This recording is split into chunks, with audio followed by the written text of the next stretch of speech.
تعالیٰ نے ہمیں اتنی ساری نعمتیں دی ہیں تو اللہ کو اس سے دلچسپی نہیں ہے کہ آپ میلبرن میں رہتے ہیں، سڈنی میں رہتے ہیں، پاکستان میں رہتے ہیں، بنگلہ دیش میں رہتے ہیں، آپ ایک اچھے ڈاکٹر ہیں، اچھے انجینئر ہیں، اللہ کو اس سے کوئی دلچسپی نہیں۔ اللہ کو اس سے دلچسپی ہے کہ تم نے مجھے یاد رکھا ہوا ہے اور میرے احکام کو فالو کر رہے ہو یا نہیں کر رہے۔ آپ کہہ سکتے ہیں کہ پھر ہم چھوڑ دیتے ہیں سارے کام جو ہم جس سلسلے میں ہم آئے ہیں۔ چھوڑنے کی ضرورت نہیں ہے، یہ اسلام کا حسن اور اسلام کی خوبی ہے کہ اسلام آپ سے دنیا چھڑاتا نہیں ہے، بلکہ آپ کو اسلام دنیا میں ترقی کا حکم دیتا ہے، لیکن نیت ٹھیک کرنے کے ساتھ۔ آپ اگر ڈاکٹر بن رہے ہیں تو آپ کی ایک نیت پیسہ کمانا ہو سکتا ہے، آپ نیت ٹھیک کر لیں کہ میں پیسہ بھی کماؤں گا اور انسانوں کی خدمت بھی کروں گا، یہی ذریعہ ہے۔ رہبانیت سے نبی صلی اللہ علیہ وسلم نے منع کیا، لا رہبانیت فی الاسلام، فرمایا اسلام میں رہبانیت نہیں ہے۔ آپ کسی بھی طرح سے بزنس کر کے پیسہ کماتے ہو، آپ پیسہ کمانا چھوڑو نہیں۔ نبی صلی اللہ علیہ وسلم نے فرمایا ایماندار تاجر قیامت کے دن پیغمبروں کے ساتھ ہوگا۔ المؤمن القوی احب الی اللہ من المؤمن الضعیف، طاقتور مومن اللہ کو کمزور سے زیادہ محبوب ہے۔ تو اس میں جسمانی طاقت بھی ہے، اس میں سائنس اور ٹیکنالوجی کی طاقت بھی ہے، اس میں اکنامکلی مضبوط ہونے کی طاقت بھی ہے۔ آج اگر ہمارا کنٹری پاکستان پاورفل ہوتا تو ہم لوگوں کی آنکھوں میں آنکھیں ڈال کے بات کر رہے ہوتے۔ اکثر مجھے ایک حدیث یاد آتی ہے، نبی صلی اللہ علیہ وسلم کے پاس ایک صحابی آئے کچھ مانگنے کے لیے، آپ نے ان کو حکم دیا کہ جاؤ کلہاڑی لے کے جنگل سے لکڑیاں کاٹو۔ تو انہوں نے کلہاڑی لے کے جنگل سے لکڑیاں کاٹ کے بیچنا شروع کیا تو بہت سارا پیسہ کما لیا انہوں نے۔ تو ہمارے نبی کو ایک امتی کا بھیک مانگنا پسند نہیں تھا، آپ نے ان کو اس طرح سے پیسے کمانے کی ترغیب دی۔ تو آپ بتاؤ اس پیغمبر کو کسی قوم کا، کسی نیشن کا، کسی کنٹری کا جو اسلام کے نام پہ بنا تھا، اس قوم کا بھیک مانگنا کیسے پسند آئے گا کہ جو ہر تھوڑے دنوں کے بعد کشکول لے کے IMF سے قرضے مانگ گیا۔ تو ہم جس دلدل میں دھستے چلے جا رہے ہیں وہ تعلیم میں بھی پیچھے، بزنس میں بھی ہم پیچھے، تو ہمیں ان دونوں چیزوں میں آگے نکلنا ہے۔ یہ ہمارے مذہب کا حکم ہے، لیکن اللہ کے قانون کو فالو کرتے ہوئے۔ آپ تجارت کر سکتے ہیں، شراب کا بزنس نہیں کر سکتے۔ آپ بزنس کر سکتے ہیں، آپ جھوٹ نہیں بول سکتے اس بزنس میں، آپ سودی لین دین نہیں کر سکتے، آپ جوا اور سٹے کا بزنس نہیں کر سکتے۔ آج کل بلاک چین کے نام سے بڑا بزنس ہو رہا ہے، سب اس میں لگے ہوئے ہیں۔ شریعت میں جائز نہیں ہے بزنس، اسلام نے آپ کو ضابطے دیے کہ یہ حلال ہے، یہ حرام ہے۔ کوئی چیز مارکیٹ میں بیچنی ہے سیدھے تو قیمت لگاؤ۔ یہ کیا کہ 5 آدمی نے خرید لیا تو ان کا پیسہ بھی ملے گا، وہ 5 آگے 5 کو پہنا دیں گے، وہ پہنائیں گے، وہ بیچیں گے تھوڑی۔ وہ اسی لالچ میں خریدے گا کہ میں آگے 5 کو پہنا، وہ پہنائے کہ پیسے۔ یہ تو غلط غیر اخلاقی طریقے ہیں دولت کمانے کے۔ سیدھا اپنی چیز بیچو بھائی، اتنے کی ہے، لینا ہے لو، نہیں تو بدلی گلی سے نکلو۔ یہ کیا بات ہے کہ تو آگے بیچے گا تو 2 آدمیوں کا کمیشن بھی مجھے ملے گا۔ تو ڈراپ شپنگ میں بھی بہت سے کچھ طریقے جائز ہیں، کچھ ناجائز طریقے ہیں۔ اچھا آج کل ہر آدمی مفتی بنا ہوا ہے، یوٹیوب پہ آ کے جو ہے نا وہ کوئی اس کا لینا دینا نہیں فن افتاء سے۔ مفتی تو باقاعدہ ایک فن ہے بھائی، وہ ایک علم ہے جس کو پراپر وے میں حاصل کر کے انسان مسائل کا جواب دینے کا اہل بنتا ہے۔ یہ تھوڑی کہ ہر آدمی ہر طرح کے مسائل بتا رہے ہیں۔ تاجر نے بتایا کہ ڈراپ شپنگ ہے، جو مولوی لوگ کہتے ہیں قبضے سے پہلے چیز بیچنا جائز نہیں ہے، یہ مولویوں کی بنائی ہوئی باتیں ہیں، اور وہ اوٹ پٹانگ باتیں کرنا شروع کر دی۔ اس نے کہا کہ پہلے زمانے میں قبضہ کرنا اس لیے ضروری تھا کہ بھائی وہ دھوکے کا خطرہ تھا، اب دھوکے کا خطرہ نہیں ہے۔ بھائی قبضہ کا دھوکے کی وجہ سے نہیں ہے، قبضے کا خطرہ اس لیے کہ جس چیز کا آپ رسک نہیں لیتے نا، رسک آپ کے زمان میں نہیں آتی، آپ پروفٹ بھی نہیں لے سکتے۔ وسیم بھائی کے پاس موبائل رکھا ہوا ہے، آپ نے وسیم بھائی سے خریدا، اپنے قبضے میں لیے بغیر آگے بیچ دیا، تو قبضہ جب تک نہیں لوگے تو رسک ٹرانسفر نہیں ہوگا۔ اب اگر وہ ہلاک ہو جاتا ہے تو نقصان تو وسیم بھائی کا ہے کیونکہ ان کے قبضے میں ہے۔ جب آپ کی جیب میں آئے گا، آپ چور چھین کے، ڈاکو چھین کے چلا گیا تو کس کا نقصان ہے؟ آپ کا نقصان ہے۔ تو شریعت کہتی چند سیکنڈ کے لیے رسک لو، مگر رسک لینا پڑے گا، اس کے بعد آپ اس پہ نفع کماؤ گے۔ تو یہ جو پیسے کی صحیح سرکولیشن کے لیے، تاکہ لوگ جو پیسہ جو ہے نا نیچرل طریقے سے سرکولیٹ کرے، اس کے لیے اسلام نے کچھ پابندیاں لگائی ہیں۔ تو غیر مسلموں کے اپنے اصول ہیں، اسلام کے اپنے اصول ہیں، تو آپ کو اسلام کے اصولوں کو فالو بولتے کیوں نہیں بھائی کرنا پڑے گا۔ آپ کو وراثت شریعت کے مطابق تقسیم کرنی پڑے گی۔ تو ہر چیز میں اسلام نے ہمیں گائیڈنس دی ہے۔ اسلام کی خوبی ہے کہ اس نے ہمیں کسی بھی معاملے میں یتیم اور لاوارث نہیں چھوڑا۔ تو اب میں جلدی سے بات کو سمیٹتا ہوں۔ تو میں وہاں سے لے کے چلا تھا کہ انٹیوں کو جھانکنا تاکنا نہیں، اس پہ آپ کو غصہ آ گیا تھا اور آپ نے کہا نماز کا ٹائم ہے نا، وہ بہت غصہ آیا۔ تو اللہ میاں نے یہ کیونکہ بہت کامن ہو رہا ہے، زنا سوسائٹی میں بہت تیزی سے پھیل رہا ہے. دیکھو بھائی، جوانی ہمیشہ نہیں رہتی، یہ زنا کے چسکے یہ تھوڑے دنوں کے ہیں. جب بوڑھے ہو جاؤ گے نا تو یہ خود بخود ویسے ہی چھوٹ جائے گی یہ ساری چیزیں. اس سے پہلے جوانی میں چھوڑ دو تو ثواب ملے گا. گھر والوں کو ٹائم دو. دیکھو یہاں آپ کو اپنے گھر والوں کو زیادہ ٹائم دینا پڑے گا کیونکہ یہاں چاروں طرف ماحول کفر کا ماحول ہے. تو آپ کو یہاں اپنے، مجھے یہ جن کے یہاں میں ٹھہرا ہوا اتنے اچھا لگا، یہ کہتے ہیں میں جہاں بھی تفریح پہ جاتا ہوں اپنے گھر والوں کو، بچوں کو اور گھر والوں کو لے کے جاتا ہوں. ایسا زبردست انہوں نے نظام گھر میں بنایا ہوا ہے. تو ٹائم دینا پڑے گا. اگر آپ نے ٹائم نہیں دیا تو آپ کے گھر والے آپ کے ہو سکتا ہے دین سے دور نکل جائیں. یہاں خاتون کو اپنے بچوں کی تربیت کرنی پڑے گی، وہاں سے زیادہ کرنی پڑے گی. حضرت ڈاکٹر عبدالحی صاحب رحمہ اللہ تعالیٰ امریکہ کے سفر پہ گئے تھے. انہوں نے وہاں بیان میں کہا، ڈاکٹر عبدالحی صاحب تھے یا مولانا عاشق الہی صاحب تھے، مجھے نام بھول گیا ہوں. انہوں نے کہا کہ دیکھو تم لوگ یہاں پر ہو نا، مجھے یقین ہے کہ تم اسلام پر تمہاری موت ہوگی. مجھے یقین ہے کیونکہ تم آئے ہو علماء کو سننے کے لیے، اس کا مطلب تمہیں اسلام سے دلچسپی ہے. تمہاری جو اولاد ہوگی اس کے بارے میں مجھے کنفرم نہیں ہے. بہت سے اسلام پر ہوں گے، بہت سے اسلام چھوڑ چکے ہوں گے، لیکن آگے جو اس کی اولاد ہوگی اس کے بارے میں کنفرم بتا کے جا رہا ہوں وہ اسلام چھوڑ چکے ہوں گے. اور جس زمانے میں انہوں نے بات کہی تھی نا تو ان کی اولادوں کی اولادیں مرتد ہو چکی ہیں. بھائی میں نے آپ سے عرض کیا کہ ہماری نظر میں سب سے زیادہ ویلیو کس چیز کی ہونی چاہیے؟ ایمان کی. دنیا میں آئے جس کے لیے ہے تو ہم کیسے چھوڑ سکتے ہیں اس کو؟ تو ایک بات تو یہ، اپنا ایمان سے اور اسلام سے رشتہ جوڑنے کے لیے آپ کو زیادہ اسٹرگل کرنی پڑے گی، محنت آپ کو زیادہ کرنی پڑے گی. تو اس کے لیے آپ نے کیا کرنا ہے؟ خاص طور پہ خواتین سے میں گزارش کروں گا، بھائی اپنے پردے سے دستبردار نہ. آسٹریلین گورنمنٹ کا میں بھی شکر گزار ہوں، آپ بھی شکر گزار ہیں، میں مسلم کمیونٹی کی طرف سے شکر گزار ہوں. دنیا میں بہت سارے غیر مسلم ممالک میں خواتین کو چہرے کے پردے پر پابندی لگاتی ہے، لیکن آسٹریلین گورنمنٹ یہاں خواتین کے چہرے کے پردے پہ کوئی پابندی الحمدللہ نہیں، بلکہ اس کو اچھا سمجھتے ہیں اگر کوئی خاتون پردہ کرتی ہے. ہمارے دوست نے بتایا میری وائف کو نیشنلٹی ملی ہے، فل پردے میں تھی وہ اور مکمل چہرہ بھی ڈھکا ہوا تھا، گورے نے ہاتھ تک نہیں ملایا، ایسے یوں کر کے جھکا ہے. اور جو ہے نا یعنی احتراماً کہ بھئی ایک عورت پردہ کرتی ہے ہاتھ نہیں ملانا چاہتی. تو یہ لوگ جب آپ کو رسپیکٹ دے رہے ہیں، نبی صلی اللہ علیہ وسلم نے فرمایا من لم یشکر الناس لم یشکر اللہ، جو لوگوں کا شکریہ ادا نہیں کرتا وہ اللہ کا شکر بھی ادا نہیں کرتا. تو غیر مسلم ریاست ہے لیکن اس ریاست کے آپ پر احسانات ہیں. یہاں آپ کو نماز پڑھنے کی اجازت ہے، یہاں آپ کوئی خاتون پردہ کرنا چاہیں ان کو پردہ کرنے کی اجازت ہے. یہاں میں نے بڑے بڑے انجینئر دیکھے ہیں جن کی پوری اتنی لمبی لمبی داڑھی ہیں، وہ کہہ رہے ہیں داڑھی رکھ کے سب کام یہاں کر سکتے ہیں، ہمیں کوئی رکاوٹ نہیں. ہم نماز کا ٹائم مانگے ہمیں نماز کا ٹائم مل جاتا ہے. نبی صلی اللہ علیہ وسلم کے دور میں بھی دو قسم کے غیر مسلم تھے، کچھ ایسے تھے جو اسلام میں رکاوٹ تھے، کچھ ایسے تھے جو اسلام میں رکاوٹ نہیں تھے. ہمیں دونوں کی مثالیں ملتی ہیں. نجاشی عیسائی بادشاہ تھا، کرسچن ریاست تھی، عیسائیت ایک عیسائی ریاست تھی، غیر مسلم تھے، وہ ایمان نہیں لے کر آئے. نبی صلی اللہ علیہ وسلم کے اصحاب پر جب ظلم شروع ہوا تو آپ کو پتا چلا بھائی افریقہ میں حبشہ میں ایک بادشاہ ہے غیر مسلم لیکن اس کے دل میں انسانیت ہے، وہ مظلوموں کی مدد کرتا ہے. تو آپ صلی اللہ علیہ وسلم نے حضرت عبداللہ بن مسعود، حضرت جعفر طیار کو غیر مسلم اسٹیٹ میں بھیجا کہ بھئی مکہ میں تم محفوظ نہیں ہو تو تم کہاں جاؤ؟ نجاشی کے پاس. نجاشی نے ان کو پناہ بھی دی اور بہت سارے گفٹ دے کے بھی نبی صلی اللہ علیہ وسلم کی خدمت میں بھیجا. اور ہرقل بھی تھا. تو ہر طرح کے بادشاہ پہلے بھی تھے، آج بھی ہیں.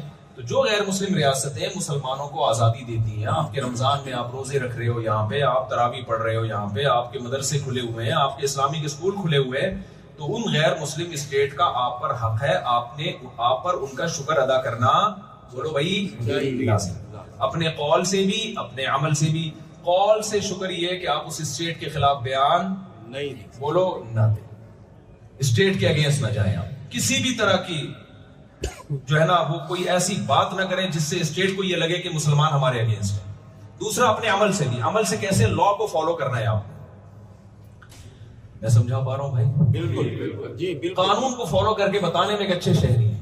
آپ نے ہمیں اگر نیشنلٹی دی ہے، آپ نے اگر ہمیں یہاں رہنے کی جگہ دی ہے تو آپ خوش ہوں گے کہ انسان کے بچوں کو ہم نے یہاں رہنے کے لیے جگہ دی. ایسا کام نہ کریں وہ کہ یار یہ کس قسم کے لوگوں کو ہم نے یہاں. مجھے کسی نے بتایا پہلے آسٹریلین گورنمنٹ جو ہے نا وہ بچہ پیدا ہونے پر ٹھیک ٹھاک پیسے دیتی ہے. ہاں اس کا نتیجہ یہ نکلا کہ کچھ ایسے لوگوں نے اسپیڈ بڑھا دی جو یہاں کرمنل ایکٹیویٹیز میں زیادہ تھے. تو گورنمنٹ کو یہ لگا کہ جو کرمنل قسم کے لوگ ہیں ان کی اسپیڈ بڑھ گئی ہے، تو اس سے ہماری سوسائٹی کیا بن جائے گی؟ آبادی تو بڑھ جائے گی لیکن چوریاں ڈکیتیاں بھی بڑھ جائیں گی. انہوں نے وہ سہولت ہی واپس لے لی. تو میں تو جہاں جاتا ہوں اسپیڈ بڑھا کے آتا ہوں, آپ کو بتائیں. میں تو بیانات اس ٹائپ کے کرتا ہوں, بھائی نسل بڑھاؤ, تو ہمارے پیغمبر صلی اللہ علیہ وسلم کا حکم ہے. تو آپ جب اچھے شہری بن کے رہیں گے, لا کو فالو کریں گے, ٹیکس آپ ٹائم پہ دیں گے, تو یہاں کی گورنمنٹ چاہے گی کہ مسلمانوں کی نسل بڑھے.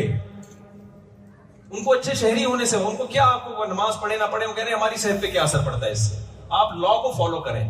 تو یہ سہولت جب آپ کو یہاں ملی ہے, اگر آپ لا کو فالو نہیں کرتے تو آپ خوب سمجھ لیں اپنی بدنامی کا ذریعہ نہیں بنتے, آپ اسلام کو بدنام کریں گے. یہاں اسلام پر پابندیاں لگوائیں گے آپ. تو ٹیکس آپ نے ٹائم پہ دینا ہے. اللہ تعالیٰ نے اہل ایمان کی جو صفات بیان کی ہیں, اللہ فرماتے ہیں اذا اکتالوا علی الناس یستوفون واذا کالوهم او وزنوهم یخسرون. اہل ایمان جو بے ایمان لوگ ہیں نا, بے ایمان لوگ جو جہنمی لوگ ہیں, اللہ نے ان کی برائی بیان کی کہ جب اپنا حق لینے کی باری آتی ہے تو پورا حق لیتے ہیں, جب حق دینے کی باری آتی ہے تو اس میں ڈنڈی مارتے ہیں. آپ جو یہاں سہولتیں اٹھاتے ہیں وہ اسی بیس پہ کہ گورنمنٹ یہ سمجھتی ہے کہ یہ ٹیکس دیتا ہے لہذا یہ علاج کا بھی مستحق, فلاں فلاں جو ہے سہولتوں کا بھی مستحق, وہ تمام بینیفٹس اور تمام سہولتیں آپ لے لیتے ہیں. لیکن جب گورنمنٹ جن چیزوں کے عوض میں سہولت دیتی ہے اس ٹیکس میں آپ کیا کرتے ہیں, ڈنڈی مارتے ہیں. تو یہ ناانصافی ہے کہ نہیں؟ بالکل. وہ ایک آدمی نے کسی سے پوچھا کہ یار یہ ابھی چھوڑو پھر لطیفہ ہو جائے گا, پھر وہ لمبی بات ہو جائے گی, ہو سکتا ہے کوئی ناراض نہ ہو جائے اس لطیفے سے نا. تو ناانصافی ہے کہ نہیں؟ یہ تو 100% ناانصافی ہے بھائی. تو معاہدوں کی پابندی کرنا, ایگریمنٹ کی پابندی کرنا, مالی لین دین میں, میں یہ واقعہ ہر بیان میں سنا رہا ہوں, ہر بیان میں. شاید پرانے لوگ بور ہو گئے یہ واقعہ سن کے, لیکن میں لازمی سناتا ہوں, ہونا ہے تو ہو جاؤ بھائی. نبی صلی اللہ علیہ وسلم نے صلح حدیبیہ میں مشرکین مکہ سے معاہدہ کیا, ایگریمنٹ ہوا کہ ادھر سے کوئی مسلمان اگر کافر ہو کے وہاں چلا جائے تو آپ واپس مت کرنا, ادھر سے کوئی مسلمان ہو کے آ جائے تو ہم واپس کر دیں گے. یہ ایگریمنٹ مسلمانوں کے اگینسٹ جا رہا تھا, لیکن ہو گیا ایگریمنٹ. اتنے میں حضرت ابو جندل رضی اللہ تعالیٰ عنہ مسلمان ہو کر آئے, ہاتھوں میں بیڑیاں پڑی ہوئی ہیں. مشرکین نے کہا آپ نے ایگریمنٹ کیا ہم سے, ابھی ایگریمنٹ پہ سائن نہیں ہوئے تھے, زبانی ایگریمنٹ ہوا تھا, ابھی سائن نہیں ہوئے تھے, لیکن زبان سے ہو چکا تھا ایگریمنٹ.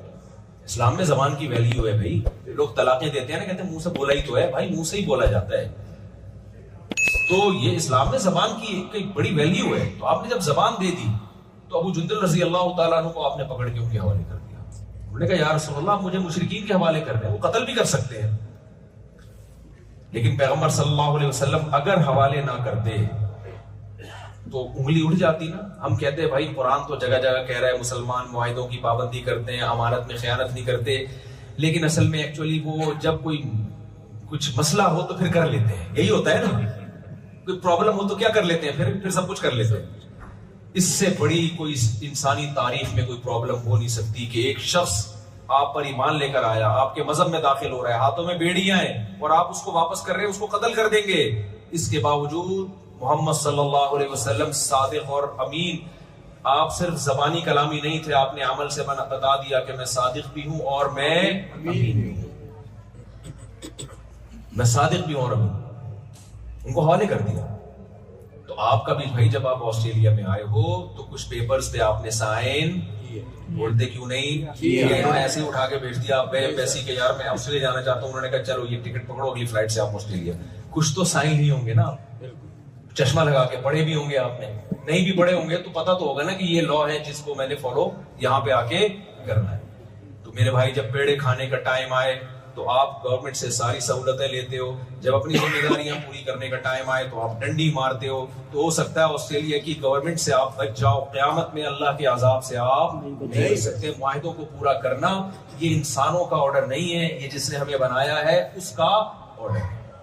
سمجھتے ہو کہ نہیں سمجھتے ہو؟ تو یہ کام بھی آپ نے یہاں پہ کرنا ہے. اور انٹیوں کو نہیں دیکھنا, وہ تین چاچا کو بار بار بتانا پڑ رہا ہے نا.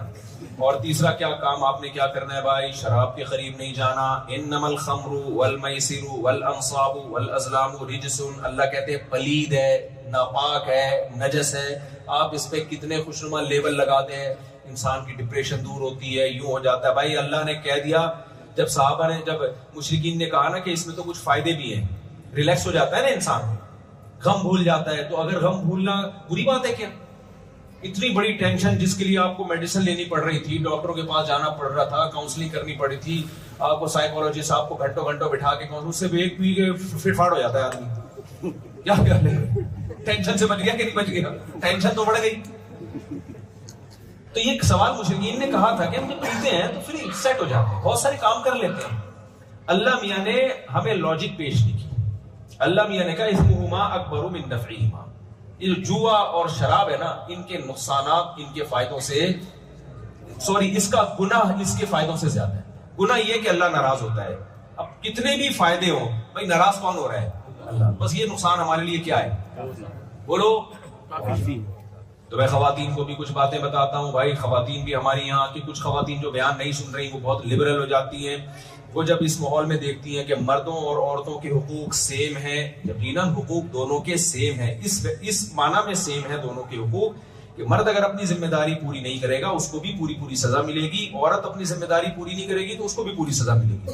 مرد کو مرد ہونے کی بیس پہ اللہ بخشیں گے نہیں کہ چونکہ تو آدمی تھا لہذا تو نے اگر حقوق میں ڈنڈی مار دی تو چونکہ تو آدمی ہے میں تجھے چھوڑ دوں گا. لیکن دونوں کے حقوق کی نیچر میں بہت فرق ہے.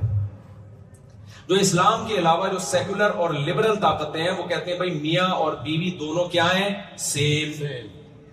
لیکن اللہ میاں کا جو قانون ہے خواتین سے, بہت معذرت کے ساتھ اللہ میاں نے یہ جو ایک عدد میاں آپ کو عطا فرمایا ہے اس کو گھر کا سربراہ بنایا ہے.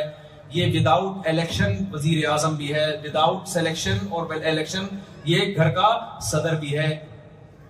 نہیں ہے بات, بعض دفعہ ہم پہ ہماری مرضی کا صدر اکثر ایسا ہی ہوتا ہے, بعض دفعہ نہیں تو ہمیشہ ایسا ہی ہو رہا ہوتا ہے, نہیں آتا. لیکن جب کوئی وزیر اعظم یا صدر بن جائے تو فالو کرنا پڑے گا کہ نہیں پڑے گا؟ اب لا بنا دیا بھائی لال بتی پہ رکنا ہے آپ نے, گرین پہ چلنا ہے اور اسپیڈ لمٹ اتنی ہے, آپ کو میں صدر کو نہیں مانتا, یہ میری مرضی کا نہیں ہے. بھائی تو مانے نہ مانے جب ایک دفعہ سربراہ ہے تو آپ کو لا کو فالو کرنا پڑے گا. تو گھر ایک چھوٹی سی ریاست ہے جس میں اللہ تعالیٰ نے میرے اور آپ جیسے بے وقوفوں کو کیا بنا دیا ہے, صدر بنا دیا ہے. اب ہماری عورتوں پر لازم ہے کہ وہ ہماری گھر کے اندر بولو اطاعت کریں, عزت بھی دیں اطاعت بھی کریں معذرت کے ساتھ. اس بہانے شاید کچھ عزت ہو جائے بھائی. تو عورت پر دو حقوق ہیں. نمبر ایک, سپیریئر گھر میں مرد ہے, عورت نہیں, بولو نہیں. نمبر دو, جو امیر ہوتا ہے نا اس کو رسپیکٹ دینی پڑتی ہے. عورت کو شوہر کو کیا دینی پڑے گی, بولو عزت دینی پڑے گی. آج کل یہ عزت گھروں سے نکل رہی ہے. شوہر کی کیا ذمہ داری ہے, ٹوٹلی تمام نان نفقہ اللہ نے مرد کے کندھوں پہ ڈالا ہے. الرجال قوامون علی النساء, فرمایا سربراہ مرد ہے. لیکن دوسری اس کے بدلے میں اللہ نے مرد پہ ذمہ داریاں بھی زیادہ ڈال دی. بھائی جب ہم نے تمہیں سربراہ بنایا اور تمہاری بیوی کو حکم دیا تمہیں عزت دے تو تم نے کیا کرنا ہے, اس کو لونڈی اور غلام نہیں سمجھنا. ایک تو سارا نان نفقہ تمہارے کندھوں پر ہے. دوسری بات یہ کہ آپ جب گھر کے سربراہ ہو تو سربراہ کا مطلب یہ نہیں ہے کہ اب آپ چنگیز خان بن جاؤ گھر میں کہ میں آج بیان سن کے مفتی صاحب کا بیگم سربراہ کون ہے, میں ہوں. اب آپ گھر میں ایسے داخل ہو جیسے ہلاکو خان بغداد پہ حملہ کر رہا ہے. ہمارے نبی نے ہمیں جہاں یہ بتایا کہ مرد سربراہ ہوتا ہے تو پھر آپ نے اس سربراہی کو لے کے چلنا کیسے ہے وہ بھی بتایا. 9 ازواج تھیں ایٹ اے ٹائم نبی صلی اللہ علیہ وسلم کی, کیسے ان کے ساتھ سلوک کیا. میں اکثر ایک حدیث ہر جگہ بیان کرتا ہوں, وہ میں اس لیے ایک بیان کرتا ہوں کہ بہت ساری حدیثیں بیان کریں گے ٹائم لگے گا. ایک پکڑ لو تو اس بات بہت تمیز سے سمجھ میں آ جاتی ہے. امی عائشہ رضی اللہ تعالیٰ عنہ فرماتی ہیں میں جس جگہ سے برتن میں منہ لگا کے پانی پیا کرتی تھی, جب نبی میرا بچا ہوا پانی پیتے تو برتن کو گھما کے اسی جگہ اپنے ہونٹ مبارک رکھتے جہاں سے میں نے پانی پیا. یہ ہے محبت کا اظہار. غلاموں, لونڈیوں اور باندیوں سے انسان ان کو ایسی عزت بولو ایسی محبت نہیں دیتا. تو چنگیز خان نہیں گھر میں رہنا, محبت کے ساتھ بیگم کے ساتھ معاملات گھر میں کرنے ہیں, اس کو ٹائم دینا ہے. اللہ میاں نے ہر رشتے کو قرآن میں بیان کیا اور اس رشتے کا نام لیا. یوم یفر المرء من اخیہ, اللہ کہتے ہیں قیامت کے دن انسان اپنے بھائی سے, بردر سے بھاگے گا. تو بھائی کو عربی میں کیا کہتے ہیں, اخ کہتے ہیں. اللہ نے بھائی کے لیے کیا لفظ استعمال کیا, بھائی کا لفظ جو عربی میں تھا اخ کا لفظ. وَأُمِّهِ, اپنی اماں سے دور بھاگے گا. اماں کو عربی میں کہتے ہیں, ہی لفظ استعمال کیا. باپ سے دور بھاگے گا, باپ کو عربی میں کیا کہتے ہیں, اب. اللہ نے اب کا لفظ استعمال کیا. بیوی کو عربی میں زوجہ کہتے ہیں، لیکن اللہ نے وہاں زوجہ کا لفظ استعمال نہیں کیا، وصاحبتہ، اپنے ساتھ رہنے والی سے بھی دور بھاگے گا. یعنی اللہ نے بیوی کو جو لقب دیا وہ صاحبہ کا دیا ہے. صاحبہ کا مطلب جو آپ کے ساتھ ہمیشہ رہتی ہے. آپ جہاں جہاں جا رہے ہیں معذرت کے ساتھ پھلترو کی طرح چپکی ہوئی آپ کے ساتھ. یہ لفظ غلط ہے لیکن مجھے اس کا کوئی آلٹرنیٹ مل نہیں رہا. پھلترو چپکتا ہے نا، دیکھا ہوگا آپ نے بھائی، جب ریشمی کپڑے ہوتے ہیں نا سردیوں میں تو کوئی دھاگا چپک گیا، اب کیا ہوتا ہے، آپ اس دھاگے کو یوں ہٹاؤ گے تو انگلی کے ساتھ چپک جائے گا وہ، پھر آپ یوں ہٹاؤ گے تو یہاں سے چپک جائے گا، پھر آپ اس کو یہاں سے یوں کرو گے تو ادھر سے چپک جائے گا، وہ ہٹتا نہیں ہے. تو جب آپ کی شادی ہو گئی تو یہ بیگم آپ کے ساتھ قیامت تک کے لیے، ابا اما نہیں چپکتے، بھائی نہیں چپکے گا. بیگم کا اللہ نے جو لقب دیا ہے وہ چپکنے والی ہے. اب جہاں بھی ہو، تفریح کے لیے جا رہے ہو بیگم ساتھ، آؤٹنگ کے لیے جا رہے ہو بیگم، آپ کو پھر آپ کی